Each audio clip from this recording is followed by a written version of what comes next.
Why do people like this book?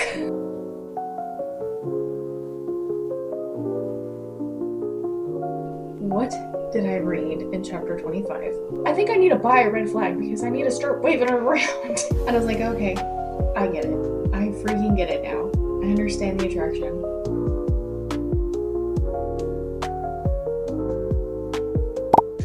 I am back for my next episode of the Traveling Annotated Book series. This is episode 2, season 2. The book is Flock. There is a little love note on it, and I'll put it back on.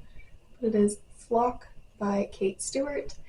My little love note says, my fave series. I just have no clue what I'm doing. I gave up. This is somebody that's never annotated a book before. I have already started this book. I am on chapter 12, I believe. Yeah. Not very far into the book. In this book, we are following Cecilia. Cecilia is the daughter of this man that runs a huge company that basically hires everybody in his town that he lives in. Her and her father are estranged, and she has to go live with him for a year and work for this company in order to get her inheritance. She's doing this so she can support her mom and herself.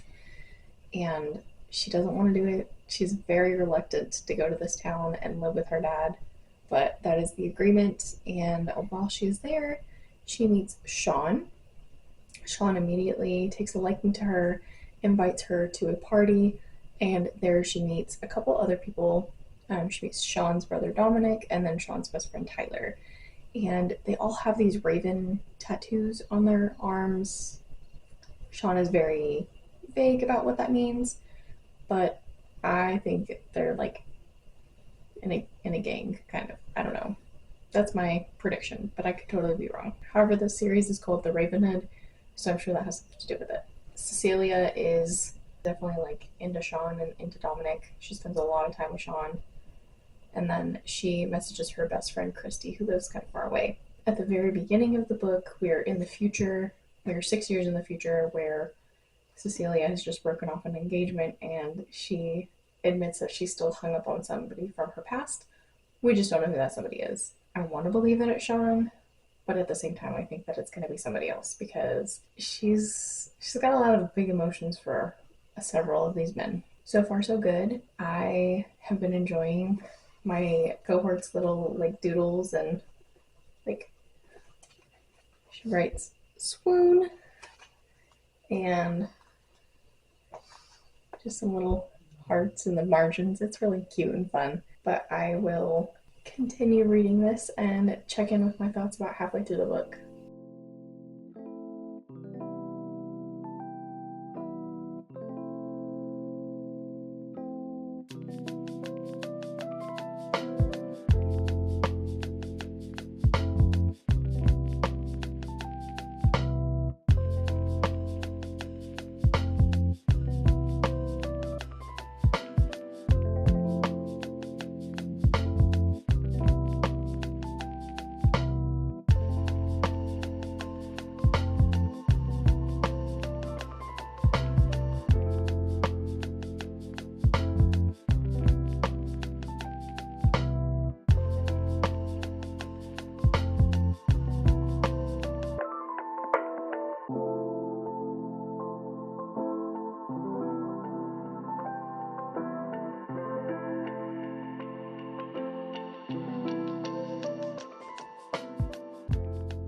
Have an update.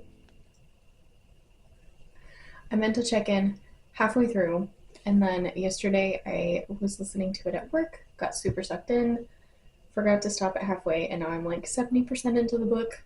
First of all, what did I read in chapter 25? For those of you that have read this, what the heck did I read in chapter 25? Okay.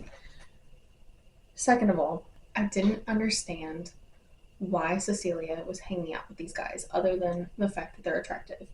But she's like kind of laid a claim to all the people that hang out at the garage. She says, my garage guys, that kind of thing. She's starting to date Sean, and I really like that. But I don't really like Sean. Like, there's just so many red flags about him. I'm like, what do you see in these guys, okay? there's no kindness, no compassion that is shown to her. The only thing that I can think is that she thinks they're hot, especially Dominic.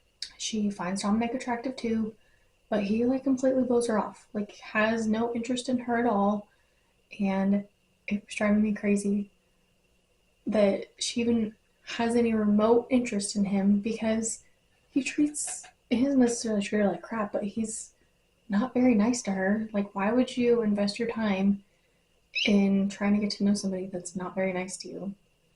But I mean, she's 18, she's young and dumb. I get it. I was young and dumb once too. Then I got to the part in the book where he tells her, "You can have a book from my shelf."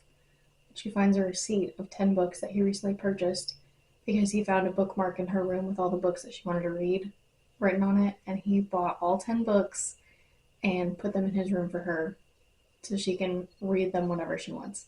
And I was like, okay, I get it. I freaking get it now. I understand the attraction, but I'm still heckin' confused as to what's going on with the Ravenhood situation. It's very frustrating. I'm hoping that it wraps up by the end of the book.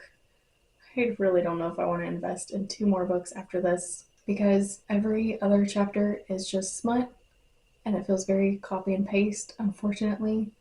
Like, come on, mix it up a little bit. Those are my thoughts. Tuning out the smut parts, but there's a lot of it. But there's a little bit of a plot. I just wish there was more detail behind what was going on with the Ravenhood. I feel like they're kind of like Robin Hood, honestly. Like they're taking from the rich and giving to the poor. And honestly, I'm kind of wondering if the dad is in on this or knows about this because, I don't know, there's something weird about the dad and how he acts.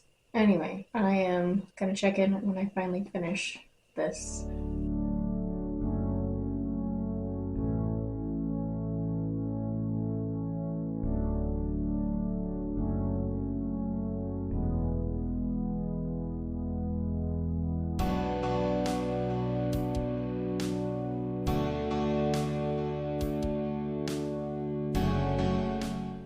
I have been contemplating how to put how I feel into words. I I still don't even know. So, it might be a little bit of a word vomit, but I finished it. I still need to go through and annotate everything I was annotating on Kindle Unlimited, but why do people like this book? Like, I am genuinely curious why people like this book. I just, oh, there's so many things in here that make me mad. First of all, let's talk about this is not a romance. There's nothing romantic in this book except one passage where one of the boys, they're not even men, one of the boys buys her books. That is the only romantic gesture in this book. I don't understand why Cecilia likes either one of them. Somebody explain this to me like I'm 5 because I don't get it. I just don't get it. I have very, very loud opinions about this book. So, I usually like to do my stuff spoiler free, but I have to talk about the spoilers in this book because there's no other way for me to rant about this. All right. So, Cecilia, she goes to live with her dad, and while living with her dad, she ends up meeting Sean and his buddies. Sean is her supervisor at work. First of all, red flag. She ends up going on a date with Sean, and their first or second date, they go hiking, and he says, "I don't like to be controlled. I had a girlfriend. She wanted commitment, and I broke it off with her because I like my time. My time is mine." Those were his words to her. And you know what he did? He then took her Apple Watch and smashed it on a rock. Okay, big other red flag. Where is my red flag guy? Because, holy shit, I think I need to buy a red flag because I need to start waving it around. And then, she's still hanging out with them. She goes to a party and meets Dominic. And Dominic is this sultry, brooding guy. Again, he's not a man because he's void of emotions. Things progress with Sean. She ends up spending the night with Sean and she sees Dominic naked and she is flabbergasted that she finds him so ridiculously hot. Okay? And then all of a sudden, Sean is like, you can sleep with both of us. I don't care. Dominic is game. You can sleep with both of us. And so she does. She starts to sleep with both of them. And her rule is Dominic gets the rainy days and Sean gets the sunny days. And Dominic is supposed to be the grumpy trope. And Sean is supposed to be the golden retriever trope. Except he is not a golden retriever. He doesn't do anything for Cecilia. He does not make her feel wanted because at a certain point, he just like ghosts her. Additionally, another big red flag for all of this, she cannot have her cell phone when she's around these boys. If she turns up missing, if she gets into a car wreck because they all have fancy sports cars and drive like D-bags, who's she gonna call? Nobody. She can't reach Ghostbusters, that's for dang sure. Like, there are so many issues with this book. So many. And even when she is sleeping with both of them and things seem to be going well, Dominic just ignores her and treats her like absolute crap. I don't get it.